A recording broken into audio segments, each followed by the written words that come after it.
ಜಾಗೃತಿ ಮತ್ತು ಸಂವಾದ ಕಾರ್ಯಕ್ರಮಕ್ಕೆ ಎಲ್ಲರಿಗೂ ಸ್ವಾಗತ ಸುಸ್ವಾಗತ. ಎಸ್ ಚಿರಿಗೇನವರ ಹಿರಿಯ ಪತ್ರಕರ್ತರು ವೇದಿಕೆಗೆ ಆಗಮಿಸಬೇಕೆಂದು ಕೇಳಿಕೊಳ್ಳುತ್ತೇನೆ. ಇವರು ಕೂಡ ವೇದಿಕೆಗೆ ಆಗಮಿಸಬೇಕೆಂದು ಕೇಳಿಕೊಳ್ಳುತ್ತೇನೆ. ಕಾರ್ಯದರ್ಶಿ ಅಮ್ಮ ಫೌಂಡೇಶನ್ ಇವರು ಕೂಡ ವೇದಿಕೆಗೆ ಆಗಮಿಸಬೇಕೆಂದು ಕೇಳಿಕೊಳ್ಳುತ್ತೇನೆ. ಆಗಮಿಸಿದಂತ ಎಲ್ಲರಿಗೂ ಧನ್ಯವಾದಗಳು. ಪ್ರಾರ್ಥನಾ ಗೀತೆ ಇವರಿಂದ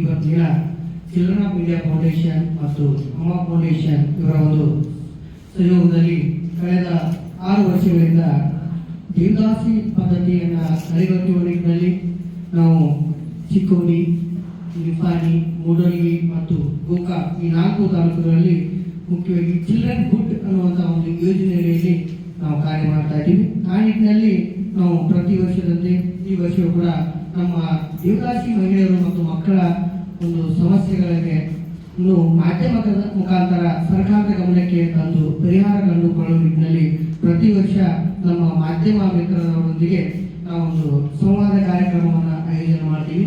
ಅದೇ ಕಾರಣವಾಗಿ ಇವತ್ತಿನ ದಿನ ಕೂಡ ನಮ್ಮ ದೇವದಾಸಿ ಮಹಿಳೆಯರು ಮತ್ತು ಮಕ್ಕಳ ಸಮಸ್ಯೆಗಳಿಗೆ ಪರಿಹಾರಕ್ಕಾಗಿ ಮಾಧ್ಯಮದೊಂದಿಗೆ ಜಾಗೃತಿ ಮತ್ತು ಸಂವಾದ ಕಾರ್ಯಕ್ರಮವನ್ನು ಆಯೋಜನೆ ಮಾಡಿದ್ದೀವಿ. ಎಲ್ಲ ಗಣ್ಯರಿಗೆ ಮತ್ತೊಮ್ಮೆ ಸ್ವಾಗತವನ್ನು ಕೋರುತ್ತಾ, ಅದೇ ರೀತಿಯಾಗಿ ಇಲ್ಲಿ ಭಾಗವಹಿಸಿರ್ತಕ್ಕಂಥ ಎಲ್ಲ ಮಾಧ್ಯಮ ಮಿತ್ರದವರಿಗೂ ಕೂಡ ಮತ್ತೊಮ್ಮೆ ಸ್ವಾಗತವನ್ನು ಕೋರುತ್ತಾ, ದೇವದಾಸಿ ತಾಯಂದಿರಿಗೂ ಮತ್ತು ಕಿಶೋರಿಯರಿಗೂ ಮತ್ತೆ ನಮ್ಮ ಸಿಬ್ಬಂದಿ ವರ್ಗಕ್ಕೂ ಮತ್ತೊಮ್ಮೆ ಸ್ವಾಗತವನ್ನು ಕೋರುತ್ತಾ, ಇವತ್ತಿನ ದಿನ ಚಿಲ್ಡ್ರನ್ ಆಫ್ ಇಂಡಿಯಾ ಫೌಂಡೇಶನ್ ಮತ್ತು ಅಮ್ಮ ಫೌಂಡೇಶನ್ ಜೊತೆಗೂಡಿ ಸ್ಥಳೀಯ ಮಟ್ಟದಲ್ಲಿ ದೇವದಾಸಿ ತಾಯಂದಿರು ಮತ್ತು ಮಕ್ಕಳು ಅನುಭವಿಸುವಂತಹ ಪರಿಸ್ಥಿತಿಗಳ ಕುರಿತಾಗಿ ಮತ್ತು ಅವರ ಹಕ್ಕೊತ್ತಾಯಗಳ ಬಗ್ಗೆ ಮತ್ತು ಅವರ ಸಮಸ್ಯೆಗಳಿಗೆ ಪರಿಹಾರಕ್ಕಾಗಿ ಈ ಒಂದು ಮಾಧ್ಯಮದ ಮುಖಾಂತರ ಸರ್ಕಾರಕ್ಕೆ ಅರ್ಥ ಮಾಡಿಸಬೇಕು ಅನ್ನುವಂತ ನಿಟ್ಟಿನಲ್ಲಿ ಈ ಒಂದು ಕಾರ್ಯಕ್ರಮವನ್ನ ಆಯೋಜನೆ ಮಾಡಿರುವಂತದ್ದು. ಈ ಒಂದು ನಮ್ಮ children of India foundation Belagavi ಜಿಲ್ಲೆಯಲ್ಲಿ 4 ತಾಲೂಕುಗಳು ಚಿಕ್ಕೋಡಿ, ನಿಪ್ಪಾಣಿ, ಮೂಡಲಗಿ ಮತ್ತು ಗೋಕಾಕ್ ತಾಲೂಕದಲ್ಲಿ ಕೆಲಸ ಮಾಡ್ತಿರುವಂತದ್ದು. 32 ಹಳ್ಳಿಗಳಲ್ಲಿ ಮತ್ತು 41 ಕಿಶೋರಿಯರ ಗುಂಪುಗಳನ್ನ ರಚನೆ ಮಾಡಿ 6 ಕಿಶೋರರ ತಂಡಗಳನ್ನ ರಚನೆ ಮಾಡಿ 1107 ಕಿಶೋರಿಯರ ಜೊತೆ ನಾವು ಕೆಲಸ ಮಾಡ್ತಿದ್ದೀವಿ. ಮುಖ್ಯವಾಗಿ ಗುಡ್ ಯೋಜನೆ ಅಂತೇಳಿ, ಗುಡ್ ಅಂದ್ರೆ getting out of devadasi system ಅಂತ. 18 ವರ್ಷಗಳಲ್ಲಿ ಇರ್ತಕ್ಕಂಥ ಯಾವುದೇ ಹೆಣ್ಣು ಮಗು ದೇವದಾಸಿ ಪದ್ಧತಿಗೆ ಬಲಿಯಾಗಬಾರ್ದು, ಮತ್ತೆ ಬಲಿ ಆಗಿದ್ರು ಕೂಡ ಅದನ್ನ ಸಶಕ್ತೀಕರಣ ಮಾಡೋದ್ರ ಮೂಲಕ ಆ ಒಂದು ಪದ್ಧತಿಯನ್ನ ತಡೆಗಟ್ಟಬೇಕು ಅನ್ನುವಂತ ನಿಟ್ಟಿನಲ್ಲಿ ಕೆಲಸ ಮಾಡ್ತಿದೀವಿ. ಮತ್ತು ಬಾಲ್ಯ ವಿವಾಹಗಳನ್ನ ತಡೆಯೋಗೋಸ್ಕರ ಮಕ್ಕಳು ಇವತ್ತಿನ ದಿನ ಆನ್ಲೈನ್ ಮುಖಾಂತರ ಶೋಷಣೆಯನ್ನ ಅನುಭವಿಸ್ತಿದಾರೋ, ಆ ಒಂದು ಆನ್ಲೈನ್ ನಲ್ಲಿ ಮಕ್ಕಳು ಶೋಷಣೆಗೆ ಒಳಪಡಬಾರ್ದು ಅನ್ನುವಂತ ನಿಟ್ಟಿನಲ್ಲಿ ಕೆಲಸ ಮಾಡ್ತಿದೀವಿ. ಶಾಲೆ ಬಿಟ್ಟ ಮಕ್ಕಳಿಗೋಸ್ಕರ ಕೆಲಸ ಮಾಡ್ತಿದೀವಿ. ಬಾಲ ಕಾರ್ಮಿಕ ಪದ್ಧತಿಯನ್ನ ತಡೆಯೋ ನಿಟ್ಟಿನಲ್ಲಿ ಕೆಲಸ ಮಾಡ್ತಿದೀವಿ. ಮತ್ತೆ ಅದೇ ರೀತಿಯಾಗಿ ಮಕ್ಕಳಿಗೆ ನಾವು ಸ್ಥಳೀಯ ಮಟ್ಟದಲ್ಲಿ ಸಭೆಗಳನ್ನ ರಚನೆ ಮಾಡಿ, ಕಿಶೋರಿಯರ ಸಭೆಗಳ ಗುಂಪುಗಳನ್ನ ರಚನೆ ಮಾಡಿ ಬಿಟ್ಟು ಬರ್ತಾ ಇಲ್ಲ. ಅವರಿಗೆ ಒಂದು ಸ್ವಾವಲಂಬಿಯಾಗಿ ಅವರು ಶಿಕ್ಷಣದಲ್ಲಿ ಮುಂದಾಗಬೇಕು, ಮತ್ತೆ ಸ್ವಾಭಿಮಾನದಿಂದ ಅವರು ಶಿಕ್ಷಣವನ್ನ ತಗೊಂಡಿದ್ರೆ ಕರೆ ಆದ್ರೆ ಇವತ್ತು ಸಮಾಜದಲ್ಲಿ ಅವರು ನಿರ್ಭೀತಿಯಿಂದ ಬದುಕ್ತಾರೋ ಅನ್ನುವಂತ ಒಂದು ಉದ್ದೇಶವನ್ನು ಇಟ್ಕೊಂಡ್ಬಿಟ್ಟು ಕಂಪ್ಯೂಟರ್ ತರಬೇತಿ ನೀಡುವಂಥದ್ದು, ಮಕ್ಕಳ ಹಕ್ಕುಗಳ ಬಗ್ಗೆ ತರಬೇತಿ ನೀಡುವಂಥದ್ದು, ಮತ್ತೆ ಕಾನೂನುಗಳ ತರಬೇತಿಯನ್ನು ನೀಡುವಂಥದ್ದು, ಹೊಲಿಗೆ ತರಬೇತಿಯನ್ನ ನೀಡುವಂಥದ್ದು, ಈ ರೀತಿಯಾಗಿ ಅವರ ಒಂದು ಸ್ವಾವಲಂಬಿಗೋಸ್ಕರ ನಾವು ಪ್ರತಿಯೊಂದು ತರಬೇತಿಗಳ ಮುಖಾಂತರ ಅವರನ್ನ ಒಂದು ಸಶಕ್ತರನ್ನಾಗಿ ಮಾಡೋ ನಿಟ್ಟಿನಲ್ಲಿ ಕೆಲಸ ಮಾಡ್ತಿದೆ ಈ ಚಿಲ್ಡ್ರನ್ ಆಫ್ ಇಂಡಿಯಾ ಫೌಂಡೇಶನ್ ಮತ್ತು ಅಮ್ಮ ಫೌಂಡೇಶನ್ ಜೊತೆಗೂಡಿ.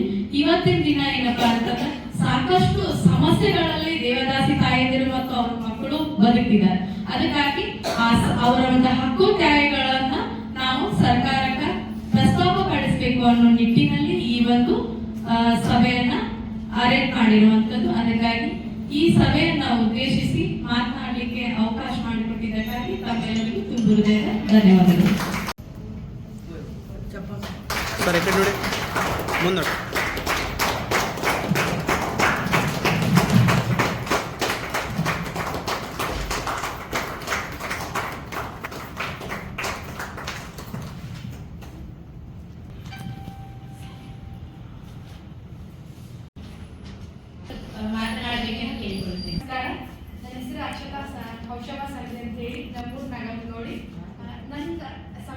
ಅಂದ್ರೆ ಎಜುಕೇಶನ್ ಬಗ್ಗೆ. ಈಗೇನಪ್ಪ ಅಂದ್ರೆ ನಮ್ಮಲ್ಲಿ ನಮ್ಮ ಕರ್ನಾಟಕದೊಳಗೆ ಮಿನಿಮಮ್ ಅಂದ್ರೆ ಒಂದು 46,000 ಜನ ದೇವದಾಸಿ ತಾಯಂದಿರಿದ್ದಾರೆ. ಆದ್ರೆ ಒಂದು ಡಿಗ್ರಿ ಅಥವಾ ಒಂದು PhD ಅಥವಾ ಒಂದು ಅಟ್ಲೀಸ್ಟ್ ಒಂದು ಸೆಕೆಂಡ್ PUC ಕಂಪ್ಲೀಟ್ ಮಾಡಿದಂತ ಹೆಣ್ಮಕ್ಳು ಅಥವಾ ದೇವದಾಸಿ ತಾಯಂದಿರ ಮಕ್ಕಳು ಅಂದ್ರೆ ಬೆರಳೆಣಿಕೆ ಅಷ್ಟೇ. ಯಾಕ ಅಂದ್ರೆ ನಮ್ಮ ತಾಯಂದಿರಿಗೆ ನಮ್ಮ ಹೊಟ್ಟೆ ತುಂಬಿಸೋದನ್ನ ಒಂದು ದೊಡ್ಡ ಸವಾಲಾಗಿರ್ತೈತಿ. ಅಂತದ್ರೊಳಗೆ PhD ಒಳಗೆ ಎಜುಕೇಶನ್ ಕೊಡ್ಸಕ್ ಅವರಿಂದ ಸಾಧ್ಯ ಆಗಂಗಿಲ್ರಿ. ದಯವಿಟ್ಟು ನಮ್ಗೆ ಉಚಿತ ಶಿಕ್ಷಣವನ್ನ ಅಟ್ಲೀಸ್ಟ್ ನಾವು ಎಲ್ಲಿ ತನಕ ಕಲಿತಾವಲ್ಲ ಅಲ್ಲಿ ತನಕ ಕೊಡಿಸ್ಬೇಕಂತೇಳಿ ಒಂದು ವಿನಂತಿ. ಯಾಕಂದ್ರ ನಮ್ಮಲ್ಲಿ ಈಗ ಕೋವಿಡ್ ಟೈಮ್ ಒಳಗಡೆ ಕೆಲವೊಂದಿಷ್ಟು ಬದಲಾವಣೆಗಳಾದ್ರಿ. ಅಂತ ಟೈಮ್ ಒಳಗಡೆ ಬಹಳಷ್ಟು ನನ್ನಂತ ಹೆಣ್ಮಕ್ಳ ಎಜುಕೇಶನ್ ಇಂದ ಡ್ರಾಪ್ ಆದ್ರು. ಆಮೇಲೆ ಅದ್ರ ಬಗ್ಗೆ ಯಾರು ಕೇಳೋದಿಲ್ಲ. ಎಜುಕೇಶನ್ ಈಗ ಫಾರ್ ಎಕ್ಸಾಂಪಲ್ ಎಲ್ಲ ಮಕ್ಕಳಿಗಾದ್ರೆ ತಂದೆ ಇರ್ತಾನು, ಅವ್ರ ತಂದೆ ಹೇಳಿ ನಮ್ಗೆ ಎಜುಕೇಶನ್ ಬೇಕು ನಾವು ಇನ್ನೂ ಮಾಡ್ತಾವ ಅಂತ ಹೇಳ್ತಾರೆ. ಆದ್ರೆ ನಮ್ಮ ತಾಯಿಗಳಿಗೆ ನಾವ್ ಎಲ್ಲಿಂದ ಹೇಳೋಣ? ನಮ್ಗೆ ಹೆಂಗೆ ಎಜುಕೇಶನ್ ನಮ್ಗೆ ಗೊತ್ತಿದೆ, ಮನೆ ಪರಿಸ್ಥಿತಿ ಹೆಂಗಿದೆ ಅಂತ ಗೊತ್ತಿತ್ತು. ನಮ್ಗೆ ಹೊಟ್ಟೆ ನಿಲ್ಸೋದೆಲ್ಲ ಕಠಿಣ ಆಗೈತೆ ಅವ್ರಿಗೆ. ನಮ್ಗೆ ಇನ್ನಷ್ಟು PhD ತನ ಒಂದಿತ್ತು ಮಾಸ್ಟರ್ ಡಿಗ್ರಿ ತನ ಎಜುಕೇಶನ್ ಕೊಡಿಸೋದ ಕೆಪಾಸಿಟಿ ಅವರಲ್ಲಿಲ್ಲ. ನಾವು ಹೆಂಗೆ ಕೇಳೋಣ ಅವ್ರ ಹತ್ರ? ಅದಕ್ಕಾಗಿ ನಾನು ಸರ್ಕಾರದವರಲ್ಲಿ ಏನ್ ವಿನಂತಿ ಮಾಡ್ತೀನಪ್ಪ ಅಂದ್ರೆ ಅಟ್ಲೀಸ್ಟ್ ನಾವು ಎಲ್ಲಿ ತನ ಕಲಿತಾವಲ್ಲ ಅಲ್ಲಿ ತನ ನಮ್ಗೆ ಶಿಕ್ಷಣ ಕಲಿಯಾಕ ಮೀಸಲಾತಿ ಕೊಡ್ಬೇಕಂತ ಹೇಳಿ ನಿಮ್ಮಲ್ಲಿ ನಾವು ವಿನಂತಿ ಮಾಡ್ಕೊತೇನ್ರಿ. ಆಮೇಲೆ ಇನ್ನೊಂದು ಬಂದ್ರೆ ಈಗ ಮೀಸಲಾತಿ ಎಲ್ಲಾ ಕ್ಯಾಟಗರಿ ಮೀಸಲಾತಿ ಐತ್ರಿ. SC ಅಂತ ಐತ್ರಿ, ಅಂಗವಿಕಲ ಅಂತ ಐತಿ, ಆಮೇಲೆ ಬೇರೆ ಬೇರೆ ಕ್ಯಾಟಗರಿ ಒಳಗೆ ಮೀಸಲಾತಿ ಅಂತ ಐತಿ. ಅದೇ ತರ ನಮ್ಮ ದೇವದಾಸಿ ಮಕ್ಕಳಿಗೆ ಯಾಕೆ ಮೀಸಲಾತಿ ಇಲ್ಲ? ನಮ್ಮ ದೇವದಾಸಿ ಮಕ್ಕಳಿಗೆ ಯಾರು ಇಲ್ಲ. ಒಟ್ಟು ಹೇಳ್ತಾರು ನಮ್ಮ ಮಕ್ಕಳು ಡಿಗ್ರಿ ಕಲಿತಾರು, ಡಿಗ್ರಿ ಪಾಸ್ ಆಗಿದ್ದಾರು. ಎಲ್ಲ ಹೆಣ್ಮಕ್ಳು ಗಂಡ್ಮಕ್ಳು ನನ್ನ ಮಗನಿಗೆ ಡಿಗ್ರಿ ಪಾಸ್ ಆಗಿದ್ದಾರೆ, ಇದ್ದಾರೆ. ಒಟ್ಟು ನೌಕರಿ ಅನ್ನೋದು ನಮ್ಮ ಮಕ್ಕಳಿಗೆ ಏನು? ನಮ್ಮ ದೇವದಾಸಿ ಮಕ್ಕಳಿಗೆ ಯಾಕೆ ನೌಕರಿ ಕೊಡುವಾಗ? ನಮೂನೆಗಳಲ್ಲೆಲ್ಲ ವೆಬ್ಸೈಟ್ಗಳೆಲ್ಲ ಸರ್ಕಾರದ ವೆಬ್ಸೈಟ್ಗಳಲ್ಲಿ ಉದ್ಯೋಗಕ್ಕೆ ಅಪ್ಲಿಕೇಶನ್ ಹಾಕ್ಬೇಕಾಗಿದ್ದಾಗ ತಂದೆ ಹೆಸರು ಕಡ್ಡಾಯಪಡಿಸಿರ್ತಾರೆ. ಅಂತ ವೆಬ್ಸೈಟ್ಗಳಲ್ಲಿ ತಂದೆ ಹೆಸರು ಐಚ್ಛಿಕವಾಗಿರ್ಬೇಕು. ಇದ್ರೆ ಹಚ್ಚಿರ್ಲಿ, ಇಲ್ಲ ಅಂದ್ರೆ ತಾಯಿ ಹೆಸರು ಕೂಡ ಪ್ರತಿಯೊಂದು ನಮೂನೆಗಳಲ್ಲಿ ಅದನ್ನ ಕಡ್ಡಾಯಪಡಿಸಬೇಕು ಅನ್ನುವಂಥದ್ದು ಜಾನಕಿ ಗಸ್ತಿ ಅವರು ಮಾತನಾಡಿರುವಂಥದ್ದು. ಮತ್ತೆ ಶಾಲೆಗಳಲ್ಲೆಲ್ಲ ಕೆಲವೊಂದು ಪಾರ್ಕ್ಸ್ಗಳಲ್ಲೆಲ್ಲ ತಂದೆ ಹೆಸರನ್ನ ಐಚ್ಛಿಕವಾಗಿರ್ಲಿ, ಇದ್ರೆ ಇರ್ಲಿ, ಇಲ್ಲ ಅಂದ್ರೂ ಕೂಡ ತಾಯಿ ಹೆಸರು ಕೂಡ ಇರ್ಲಿ ಅನ್ನುವಂತ ಸರ್ಕಾರದ ನಮೂನೆಗಳನ್ನ ಚೇಂಜ್ ಮಾಡ್ತಕ್ಕಂತ ಒಂದು ಆದೇಶವನ್ನು ಕೂಡ ಸರ್ಕಾರ ಹೊರಡಿಸಿದ್ದು. ಅದು ಗೆಜೆಟ್ ಆಗಿ ಪಾಸ್ ಆಗಿ ಬರ್ಲಿ ಅನ್ನುವಂಥದ್ದು ಅವರ ಒಂದು ವಿನಂತಿ ಸರ್. ಥ್ಯಾಂಕ್ ಯು ಜಾನಕಿ ಮೇಡಮ್ ಅವರಿಗೆ. ನಾವೆಲ್ಲ ದೇವದಾಸರಿಗೆ ಪಾದಕಮಲಗಳನ್ನು ನಮಸ್ಕರಿಸಿ ಇವತ್ತೆಲ್ಲ ಕಲಿತು ದೇವದಾಸಿ ಆಗ್ತೀವಿ. ಯಾಕಂದ್ರೆ ಎಲ್ಲ ತಾಯಿ ಹೇಳಿ ಸರ್ಕಾರ ನೌಕರಿ ಕೊಡತ್ತಿಲ್ಲ, ಫಲ ಕೊಡತ್ತಿಲ್ಲ, ಪೆನ್ಷನ್ ಕೊಡತ್ತಿಲ್ಲ. ಈ ಯಾವ ಕಾರಣಕ್ಕೆ ಕೊಡತ್ತಿಲ್ಲ ಪೆನ್ಷನ್? ಮತ್ತೆ ಯಾವ ಕಾರಣಕ್ಕಾಗಿ ನಮಗೆ ಕೊಡತ್ತಿಲ್ಲ ಅಂತಂದ್ರ ಆ ಕಾರ್ಯ ಮಾಡೋದಿಲ್ಲ. ನಾವೆಲ್ಲರೂ ದೇವದಾಸಿ ಮಕ್ಕಳಿರೋದನ್ನೇ ಕೊಡುವಂತ ಹೇಳ್ತೀನಿ ಕರೆಕ್ಟ್ರಿ. ಈಗ ದೇವದಾಸಿ ಬಿಡೋದೇ ಇರುತ್ತೆ ನಾವೆಲ್ಲ. ಈಗ ಅನುಕೂಲ ಮಕ್ಕಳು ಹುಡ್ತಾವು, ಕೂಡು ಹುಡ್ತಾವು, ಕುಂತು ಹೋಗಿ ಹುಡ್ತಾರೆ. ದೇವದಾಸಿಯಾಗಿ ಯಾರು ಹುಡ್ತಾರೆ? ಅದು ತಪ್ಪು ಮಾಡಿದ್ರೆ ನಾವು ಯಾರು ಅದು ಮಾಡೋದಿರ್ತೀನಿ ನಾನು.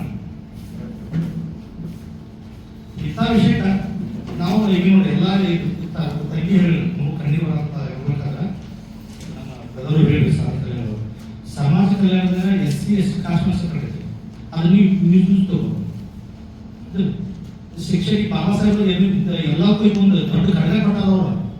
ಶಿಕ್ಷಣದ ಕೊಟ್ಟರೆ ಇನ್ನು ಇಂಥವ್ರು ಯಾರು ಏನು ಮಾಡೋಕ್ಕಾಗಂಗಿಲ್ಲ. ಯಾಕೆ ದೇವದಾಸಿ ಮಕ್ಕಳು IAS ಆಫೀಸರ್ ಆಗಬಾರ್ದು ರೂಲ್ ಐತಿ. IPS ಆಗಬಾರ್ದು, IPS ಆಗಬಾರ್ದಿತ್ತು. ಆ ವರ್ಡ್ ನಮ್ಗೆ ಬೇಡ ಆಗಿತ್ತು. ದೇವದಾಸಿ ಅನ್ನೋ ವರ್ಡ್ ನಮ್ಗೆ ಬೇಡ ಆಗಿತ್ತು. ಅದು ಪಟ್ಟ ಯಾರ ಸರ್ಕಾರ ಪಟ್ಟಿಲ್ಲ, ದೇವ್ರು ಪಟ್ಟಿಲ್ಲ, ಯಾರು ಪಟ್ಟಿಲ್ಲ ಅಂದ್ರೆ ನಮ್ಮ ತಂದೆ ತಾಯಿ, ನಮ್ಮ ತಾಯಿ ಪಟ್ಟಾರ. ಆ ತಾಯಿ ಬೇಕಂದ್ರೆ ಕೊಟ್ಟಿಲ್ಲ. ಆ ಸಮಾಜಕ್ಕಿಂತ ತಳ್ಳೈತೆ ಅದಕ್ಕೆ ನಮ್ಮ ಸಮಾಜ ತಳ್ಳೈತಿ, ಸಮಾಜ ನೋಡಿ. ಮತ್ತೆ ಇನ್ನೊಂದು ದೇವದಾಸಿ ಹುಟ್ಟೋರು SC ST ಆಲ್ಮೋಸ್ಟ್ 99 ದೊಡ್ಡ ಶ್ರೀಮಂತ ಮಕ್ಕಳು, ಶ್ರೀಮಂತರಿಗೆ ದೇವ್ರು ಹಿಡಿಯಂಗಿಲ್ಲ, ಅವ್ರು ದೇವದಾಸರು ಆಗಂಗಿಲ್ಲ. ಎಲ್ಲ ಒಂದು ಅಮ್ಮನಿಗೆ ಬರ್ತಿದ್ದಾರೆ ಕರೆಕ್ಟ್ ಮಾತಾಡೋದು. ಕೆಲವು ಜನ ಹೇಳ್ತಾರೆ ಎಲ್ಲ ತಾಯಿ ದುಡ್ಡು ಕೊಡ್ರಿ ಅಂತ ಹೇಳಿ. ದೇವ್ರು ಕೊಡೋ ಶ್ರೀಮಂತ ಯಾರು ಭೂಮಿ ಮೇಲೆ ಹುಟ್ಟಾರೆ? ಮತ್ತೆ ಯಾರು ಹುಟ್ಟಾರ? ಮತ್ತೆ ದೇವಸ್ಥಾನ ಬಿಡುದೇ ನಾವೆಲ್ಲರೂ ತಪ್ಪು ನಾವು ಮಾಡಿದೀವಿ. ಸರ್ಕಾರ ತಪ್ಪು ಮಾಡಿಲ್ಲ. ನಾವೆಲ್ಲ ಕಟ್ಟನ್ಸ್ಬೋದು, ನಾವೆಲ್ಲ ಕಟ್ಟನ್ಸ್ಬೋದಿವಿ ಎಲ್ಲರೂ.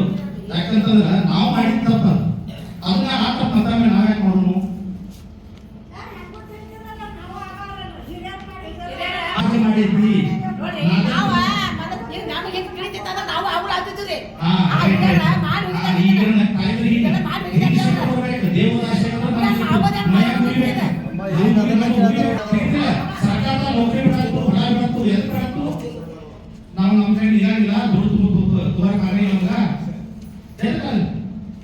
ಎಷ್ಟೊಂದು ಮಂದಿ ದೇವದರ್ಶಿ ಮಕ್ಕಳು ಎಷ್ಟೊಂದು ಮೀಟಿಂಗ್ ಹೋಗ್ಯಾರ ಹೋಗಿರಲ್ಲ ಸರ್ಕಾರ ವಿಷಯ ಕೊಡೋದು ನಾವು ತಪ್ಪಾಗ್ತದ ನಮ್ಮ ನೋಡಿ ನಮ್ಮ ಮನ್ಯಾಗಿದ್ರೆ ನಾನು ಹಳ್ಳುರಮ್ಮ ಚಲೋ ಅಂತೇಳಿ ನಮ್ಮ ಹಳ್ಳುರಮ್ಮನು ನಮ್ಮ ಅಲ್ಲಿ ಏನ್ ಶಕ್ತಿ ಇತ್ತಲ್ಲ 100% ಇತ್ತಲ್ಲಿ ಭಾಳ ಹೊರಟು ಮಾಡಿದ್ರು ನಾವು ಅದಕ್ಕೆ ಬೆಂಗಳೂರು ಎಲ್ಲ ಮಾಡಿದ್ರು ಅಲ್ಲಿ ನಮ್ಗೆ ಕಿಮ್ಮತ್ತು ಸಿಗಲ್ಲ ಅಂತ ಒಂದು ಜವಾಬ್ದಾರಿ ಅಂತ ಹೇಳಿದಾರೆ ಎಲ್ಲಿ ನಮ್ಗೆ ಕಿಮ್ಮತ್ತು ಸಿಗಲ್ಲ ಛತ್ತೀಸ್ಗಢ ಬಿಡಬೇಡ ಅಂತ ಹೇಳಿ ಸರ್ಕಾರದ ಸೌಲಭ್ಯ ಸಿಗ್ತೈತಪ್ಪ ಅಂತ ಹೇಳಿ ದಯವಿಟ್ಟು ನಮ್ಮ ತಾಯಿ ನಮ್ಮ ಮಕ್ಕಳ ಕಾಲದ ಕೇಳ್ಬೋದನ್ನ ದೇವದರ್ಶನ ಮಾಡಕ್ ಬೇಡ ಮಕ್ಕಳನ್ನು ಸರ್ ಅವರು ಹೇಳಿದಾಗ ತಲತಲಾಂತರದಿಂದ ನಮ್ಮ ಒಂದು ತಳ ಸಮುದಾಯದ ಹೆಣ್ಣು ಮಕ್ಕಳನ್ನ ದೇವಿ ಹೆಸರಿನಲ್ಲಿ ಬಲಿ ಕೊಟ್ಟಿರ್ತಕ್ಕಂಥ ವಿಚಾರ ಅನ್ನೋದು ಎಲ್ರಿಗೂ ಗೊತ್ತು. ಬಟ್ ಏನಂದ್ರೆ 82 ಅಲ್ಲೇ 1982ರಲ್ಲೇ ಕಾಯ್ದೆ ಬಂತು.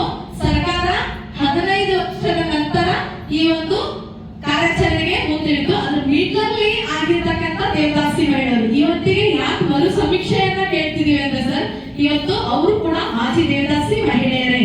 ಹಾಗಂತ ಅವ್ರನ್ನೇನಾದ್ರು ಹೊಳಿಬಾವಿಗೆ ಚೆಲ್ಲಕ್ಕಾಗ್ತದ? ಇಲ್ಲ.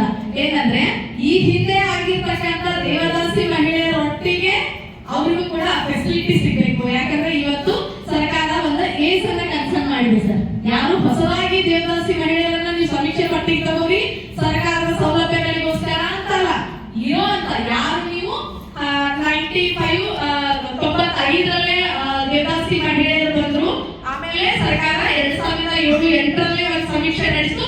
ಅದರಲ್ಲಿ ಕೂಡ ಜನ ಹಿಂದೆ ಉಳ್ಕೊಂಡಿದ್ದಾರೆ. ಯಾಕಂದ್ರೆ ನಮ್ಮನ್ನು ಹೋದ ಮದುವೆ ಮಾಡಿಬಿಡ್ತಾರೋ ಅಥವಾ ನಮ್ಗೆ ಯಾರಿಗೂ ಮದುವೆ ಮಾಡಿ ಕೊಡ್ತಾರೋ ಅಥವಾ ನಮ್ಮನ್ನ ಎಲ್ಲೋ ಕೂಡ ಹಾಕ್ತಾರೋ, ನಮ್ಮನ್ನ ಜೈಲಿಗೆ ಹಾಕ್ತಾರೋ ಅಂತ ಹೇಳಿ. ಆಮೇಲೆ ವಲಸೆ ಹೋದಂತ ದೇವದಾಸಿ ತಾಯಿಗಳನ್ನು ಕೂಡ ಯಾರು ಆ ಹೊತ್ತಿನಲ್ಲಿ ಸರ್ಕಾರ ಮಾಡಿದಂತ 2 ಸಾರಿ ಸರ್ವೆಯಲ್ಲಿ ಯಾರು ಉಳ್ಕೊಂಡಿದ್ದಾರೋ ಅವ್ರನ್ನ ಸರ್ವೆ ಪಟ್ಟಿಗೆ ತಗೊಂಡು ಅವರ ಕುಟುಂಬಗಳು ಕೂಡ ಸಮಾಜದ ಮುಖ್ಯವಾಹಿನಿಗೆ ಬರಬೇಕು ಅನ್ನುವಂಥದ್ದು ಈ ದೇವದಾಸಿ ತಾಯಂದಿರ ಮತ್ತು ಹಲವಾರು ಸಂಘಟನೆಗಳ ಒಂದು ಒತ್ತಾಯ ಇದೆ ಸರ್. ಅಷ್ಟೇ ತಂಗಿ ಮಾತಾಡಿದರು. ನಾನು ಸಂಘಟಕರಿಗೆ ಒಂದು ಕಾರ್ಯಕ್ರಮದಲ್ಲಿ ಸಮಾಜ ಕಲ್ಯಾಣ ಇಲಾಖೆಯವರನ್ನ ಸೇರಿಸ್ಕೊಂಡಿದ್ರೆ ಬಹಳ ಒಳ್ಳೆಯದಾಗ್ತಲ್ಲ. ಯಾಕಂತಂದ್ರೆ ನಾವು ಪತ್ರಕರ್ತರು ಬರೇ ತೋರಿಸ್ಬೋದು ಅಥವಾ ಪತ್ರಿಕೆಯಲ್ಲಿ ಬರೀಬಹುದು. ಈ ನಿಮ್ಮ ಸಮಾಜದ ಒಂದು ತಂಗಿ ಮಾತಾಡಿದರು, ಈ ಸಮಸ್ಯೆಗಳನ್ನು ಸಾಕು ನಾವು ಸರ್ಕಾರಕ್ಕೆ ಮುಟ್ಟಿಸ್ಲಿಕ್ಕೆ. ಸೊ ಅದನ್ನು ನಾವು ಪ್ರಾಮಾಣಿಕವಾಗಿ ನಾವಿಲ್ಲಿ ಕೆಲಸ ಮಾಡ್ತೇವೆ. ನಮ್ಮ ಹಿರಿಯ ಪತ್ರಕರ್ತರು. ಸೊ ನಾವು ಎಲ್ಲ ಪತ್ರಿಕೆಗಳಲ್ಲಿ ಮತ್ತು ಎಲ್ಲ ಚಾನೆಲ್ನಲ್ಲಿ ಅದನ್ನು ಬಿತ್ತರಿಸಿ ಸರ್ಕಾರಕ್ಕೆ ಮುಟ್ಟಿಸುವಂತ ಕೆಲಸ ಮಾಡ್ತೀವಿ. ಬಟ್ ನನ್ನೊಂದು ಅನಿಸಿಕೆ ಏನಂದ್ರೆ ಇದ್ರೊಳಗೆ ನೀವು ದಯವಿಟ್ಟು ಸಮಾಜ ಕಲ್ಯಾಣ ಇಲಾಖೆ ಅಧಿಕಾರಿಗಳನ್ನ, ತಾಲೂಕಾ ದಂಡಾಧಿಕಾರಿಗಳನ್ನ ಇನ್ವಾಲ್ವ್ಮೆಂಟ್ ಮಾಡಿ ಸಂವಾದ ಮಾಡ್ತಿತ್ತಂದ್ರೆ ಬಹಳ ಪರಿಣಾಮಕಾರಿಯಾಗಿ ಕಾರ್ಯಕ್ರಮ ಆಗ್ತಿತ್ತು.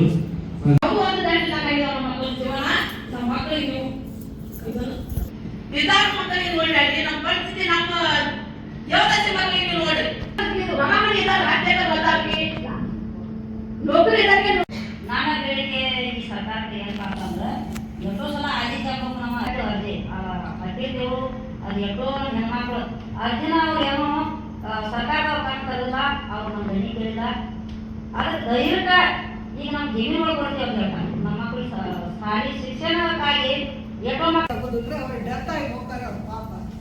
ಹಿಂಗಾಗಿ ಕೆಲವೊಂದು ಕಡೆ ಭಾಳ ಪ್ರಾಬ್ಲಮ್ ಐತ್ರಿ, ಕೆಲವೊಂದು ಕಡೆ ಇಲ್ಲೇನೋ ರೀ. ಮತ್ತು ಇವ್ರ ಅಕ್ಕಗಳು ಏನು ಹೇಳು, ಇನ್ನು ಮುಂದೆ ದೇವದಾಸಿ ಸರ್ವೇಟ್ ನಾವು ಮಾಡಕ್ಕೆ ಕೊಡೋದು, ದೇವದಾಸಿ ಆಗಕ್ಕೆ ನಮ್ಮ ದೀದಿ ಬರ್ತಾರೆ. ಮತ್ತು ಇಲ್ಲೇ ನಮ್ಮ ಏನು ಹಿಂಗೆ ಅದಾವಂದ್ರಿ. ಮುಂದೆ ನಾವು ಗೌರ್ಮೆಂಟ್ಗೆ ಏನು ವರ್ಷ ನಾವು 15 ವರ್ಷ ಆಯ್ತು ನಾವು ಏನು ಮಾಡಾಕತ್ತಿ ದೇವದಾಸಿ ಸರ್ವೆ ಮಾಡ್ರಿ, ಸರ್ವೆ ಮಾಡ್ರಿ ಅಂತ ಕೇಳ್ಕೊಳ್ತೀವಿ. ಭಾಳ ಕೆಲವೊಂದು ಜನ ಅದಾರೆ ದೇವದಾಸಿ ಅದಾರೆ. ಮತ್ತೀಗ ಒಂದು 2,000 ರೂಪಾಯಿ ಸಿಗ್ತೈತೆ ಅಂತೇಳಿ ನಾವು ದೇವದಾಸಿ ಕೇಳ್ಕೊಳಕ್ಕೆ ಯಾರಿಗೂ ಸಾಧ್ಯ ಆಗೋದಿಲ್ಲ. ಎಷ್ಟೋ ಕೊಡ್ತಾರಂದ್ರೆ ಮುತ್ತೈತಂದ್ರೆ ಅದಕ್ಕೆ ಭಾಳ ವ್ಯಾಲ್ಯೂ ಇರ್ತೈತೆ. ಇನ್ನು ಸಿಗ್ತೈತೆ ಅಂತಂದ್ರೆ ಯಾವ ದೇವದಾಸಿ ಆಗಾಕು ಸಾಧ್ಯ ಇಲ್ರಿ, ಆಗುವುದನ್ನ ಎಂಥ ಕಡು ಬಡವ್ರದಾರಂದ್ರೆ ಸುಳ್ಳು ಹೇಳಕ್ಕೂ ಸಾಧ್ಯ ಇರೋದಿಲ್ಲ. ಏನು ಮೇನ್ ದೇವದಾಸಿದಾದ್ರೆ ಅಂಥವ್ರ ಸರ್ವೆ ಮಾಡಂತೇಳಿ ನಾನು ಮನಪೂರ್ವಕವಾಗಿ ಕೇಳ್ಕೊಡ್ತೇನೆ. ಎಲ್ಲ ಕೊಡುವಂಥ ಸೌಲಭ್ಯ ಸರ್ಕಾರ ಮಾಡಬೇಕು ಸರ್. ಇಷ್ಟು ಹೇಳಿ ನನ್ನ ಮಾತು. ದೇವದಾಸಿ ಹೆಣ್ಮಕ್ಳ ಬಗ್ಗೆ ಇದೆಲ್ಲ ಚರ್ಚೆ ಮಾಡಿದ್ವಿ. ಸುಮಾರು 92-91 ಇಸ್ವಿಯಿಂದ ಎಲ್ಲ ಸರ್ವೇದಾಗಿದ್ದವರು ಹೆಣ್ಮಕ್ಳದಾಗ 2007 ತನಕ ಸರ್ವೆ ಐತೆ. ಆದ್ರೂ ಆ ಸರ್ವೆ ಒಳಗೆ ಜನ ಭಾಳ ಕಷ್ಟ ಪಡೈತೆ. ಅಂದ್ರೆ ಸರ್ವೆ ಮಾಡೋ ಟೈಮ್ನಾಗ ಏನಾತಂದ್ರೆ ಸರ್ವೆ ಮಾಡುವಾಗ ಅಂಗನವಾಡಿ ಇದಕ್ಕೆ ಬರ್ತಾರೆ, ಅಂಗನವಾಡಿ ಆಯಾಗಳ ಸರ್ವೆ ಮಾಡೋದು ಬರ್ತಾರೆ. ಹಿಂಗಾಗಿ ನಮ್ಮ ಜನ ಭಾಳ ಜನ ಹಿಂದುಳಿದಾರೆ. ಅವ್ರು ಕಷ್ಟಪಡುವಂತಂದ್ರೆ ಈಗ ನಾವು ಮಾಜಿ ದೇವರಾಜಿ ಹೆಣ್ಮಕ್ಳು ಏನೈತಿ ನಮ್ಗೆ ಪೆನ್ಷನ್ ಬರ್ತೈತೆ, ಗೋರ್ಮೆಂಟ್ ಸೌಲಭ್ಯ ಸಿಗ್ತೈತೆ. ಅದು ಸೌಲಭ್ಯ ಏನ್ ಸಿಗ್ತೈತೆ ಅಂದ್ರೆ 2000 ರೂಪಾಯಿ ಪೆನ್ಷನ್ ಸಿಗ್ತೈತೆ. ಈಗ ಅದು ಪಾಪ ನಾವೆಲ್ಲ ಈಗ ಮುಂದೆ ಅವ್ರು ಮುಂದೆ ಕೂತ್ ನೋಡ್ತಾರೆ ಅಂದ್ರೆ ನಮಗೂ ಬಹಳ ಕಷ್ಟ ಆಗ್ತೈತೆ. ಈಗ ಎಲ್ಲ ಜನ ಸರ್ವೆದಾಗ ಬರ್ಬೇಕಂತ ಹೇಳಿ ನನ್ನ ಆಸೆ. ಅವ್ರ ಹೆಣ್ಮಕ್ಳಿಗೆ ಏನ್ ಸಿಗ್ಲಿಲ್ಲ ಅಂದ್ರೂ ಅಷ್ಟ ಹೊತ್ತು ಅವ್ರ ಮಕ್ಕಳಿಗೆ ಸಿಗುವಂತ ಸೌಲಭ್ಯ ಸಿಗ್ಬೇಕಂತ ಹೇಳಿ ನಾನು ಆಸೆ. ಈಗ ನಮ್ಮ ಮಕ್ಕಳಿಗೆ ಈಗ ಹೆಂಗೈತ್ರಿ, ದೇವದರ್ಶಿ ಮಕ್ಕಳಿಗೆ ಮದುವೆ ಆದ್ರೆ ಗಂಡು ಮಕ್ಕಳಿಗೆ 3 ಲಕ್ಷ, ಹೆಣ್ಣು ಮಕ್ಕಳಿಗೆ 5 ಲಕ್ಷ ಅಂತ ಹೇಳಿ ಗೌರ್ಮೆಂಟ್ ಆದೇಶ ಮಾಡಿರ್ತಾರೆ. ಆದ್ರೂ ಈಗ ಅವ್ರ ಮಕ್ಕಳಿಗೆ ಏನು ಸಿಗಂಗಿಲ್ಲಲ್ಲ, ಅವ್ರು ಕಷ್ಟ ಪಡಿತಾರ. ಅವ್ರ ಮಕ್ಕಳಿಗೆ ಸಿಗ್ಲಿ, ಅವ್ರಿಗೆ ಏನ್ ಸಿಗ್ಲಿಲ್ಲ ಅಂದ್ರೆ ಅಷ್ಟ ಹೋಗ್ತು. ಈ ಉದ್ದೇಶದಿಂದ ಸರ್ಕಾರ ಗಮನಕ್ಕೆ ಸರ್ವೆ ಬಹಳ ಇದನ್ನ ಮಾಡ್ಬೇಕ್ರಿ. ಇನ್ನೊಂದು ಏನ್ ಕೇಳ್ಬೇಕಂದ್ರೆ ನಮ್ಮ ದೇವದರ್ಶಿ ಹೆಣ್ಮಕ್ಳಿಗೆ ಕೆಲವೊಬ್ರಿಗೆ ಜಾಗಗಳದಾವೆ, ಮನಿ ಇಲ್ಲ, ಕೆಲವೊಬ್ರಿಗೆ ಮನಿನೂ ಇಲ್ಲ, ಜಾಗನೂ ಇಲ್ಲ. ಅಂತ ಜನರಿಗೆ ಗೋರ್ಮೆಂಟ್ ಒಂದ್ ಸ್ವಲ್ಪ ಸರ್ವೆ ಮಾಡ್ಕೇಸಿಂದ ಅಲ್ಲಿರುವಂತ ಗ್ರಾಮ ಪಂಚಾಯತಿ ಆಗ್ಲಿ, ತಾಲೂಕಾ ಪಂಚಾಯತಿ ಆಗ್ಲಿ, ಹಿಂಗ ಗೋರ್ಮೆಂಟ್ ಅವ್ರಿಗೆ ಏನಾರ ಆದೇಶ ನೀಡ್ತಂದ್ರ ಅವ್ರಿಗೆ ಜಾಗಗಳು ಕೊಟ್ಟ ಮನಿ ಹಾಕಿಸ್ಕೊಡ್ಬೇಕ. ಮತ್ತೆ ಜಾಗ ಇದ್ದವ್ರಿಗೆ ಮನಿ ಹಾಕಿಸ್ಕೊಡ್ಬೇಕ. ಈಗ ಏನಾಗೈತ್ರಿ ಗೊತ್ತ, ಈಗೊಂದು ಆದೇಶ ಕೊಟ್ಟಾರ ಮಹಿಳಾ ನಿಗಮದವ್ರ 1,70,000 ರೂಪಾಯಿ ಬಂದೈತ್ರಿ. ಬರೀ ಪಾಯ ತುಂಬಕ್ ಆಗಂಗಿಲ್ಲ ನಮ್ಮ ಹೆಣ್ಮಕ್ಳು. ಸಾಲ ಮಾಡಿ ಬರೀ ಮನಿ ಕಟ್ಟಿಸ್ಕೊಂಡ್ರೆ ಬರೀ ಬಡ್ಡಿಯಾಗ ಸಾಯ್ಬೇಕಾಗ್ತೈತಿ ನಮ್ಮ ಜನ. ಕೆಲವೊಂದು 5 ಲಕ್ಷ ತನ ನಮ್ಮ ಹೆಣ್ಮಕ್ಳಿಗೆ ದೇವದರ್ಶಿ ಹೆಣ್ಮಕ್ಳಿಗೆ ಅಂತ ಒಂದು ಸಪ್ರೇಟ್ ನಮ್ಗೆ ಒಂದು ಆದೇಶ ಮಾಡಿ ಹೊರಡಿಸಿರಂದ್ರ 5 ಲಕ್ಷ ತಕ ನಮ್ಮ ಹೆಣ್ಮಕ್ಳಿಗೆ ಈಗ ಗೌರ್ಮೆಂಟ್ ಸಹಾಯ ಮಾಡ್ತಂದ್ರ ಅವ್ರು ಸಾಲ ಮಾಡಂಗಿಲ್ಲ, ಮತ್ತೆ ಸಾಲದಾಗ ಬಿಡಂಗಿಲ್ಲ, ಅವ್ರು ದುಡಿತ ಇದನ್ನ ಮಾಡುತ್ತ ಅವ್ರಿಗೆ ಮನಿ ಕಟ್ಸ್ಕೊಂಡ್ರೆ ಇರಾಕ್ ಅನುಕೂಲ ಆಗ್ತೈತೆ ಅಂತ ಹೇಳಿ ಇದು ಮಾಡ್ತಿದ್ರೆ. ಮತ್ತೆ ಏನ್ ಜಮೀನ್ ಹೇಳ್ರಲ್ಲ, ಈಗ ಜಮೀನ್ ಗೋರ್ಮೆಂಟ್ 2 ಎಕರೆ ಜಮೀನ್ ಕೊಡ್ತೈತಿ, 1 ಎಕರೆ ಜಮೀನ್ ಕೊಡ್ತೈತಿ. ಗೋರ್ಮೆಂಟ್ ಜಮೀನ್ ಸಲುವಾಗಿ ಬಹಳಷ್ಟ ಓಡಾಡಿದ್ರು ನಾವೆಲ್ಲ ಜನ. ಜಮೀನ್ ಏನೋ ನಮಗೂ ಇರ್ಲಿ, ನಮಗೂ ಒಂದು ಆಸೆ, ನಮ್ಮ ಹೆಣ್ಮಕ್ಳು ಎಲ್ಲರೂ ಜಮೀನ್ ಇದಾವು, ನಮಗೂ ಗೋರ್ಮೆಂಟ್ ಕೊಡ್ತೈತಂದ್ರೆ ಯಾಕೆ ಬಿಡ್ಬೇಕಂತ ಹೇಳಿ ವಿಧಾನಸಭಾ ತನಕ ಹೋಗ್ಬೈದ್ರಿ. ಸಾಕಷ್ಟು ಜನ ಸಾಕಷ್ಟು ಹೇಳ್ತಾಯಿತ್ತು ನಾವು. ಆದ್ರೂ ನಮ್ಮ ಹೆಣ್ಮಕ್ಳ ಕೂಗನ್ನ ಗೋರ್ಮೆಂಟ್ ಕೇಳಕ್ಕೆ ತಯಾರಿಲ್ಲ. ಅದ್ರ ಸಲುವಾಗಿ ಅದನ್ನ ನೀವು ಗಮನಕ್ಕೆ ತರಬೇಕು.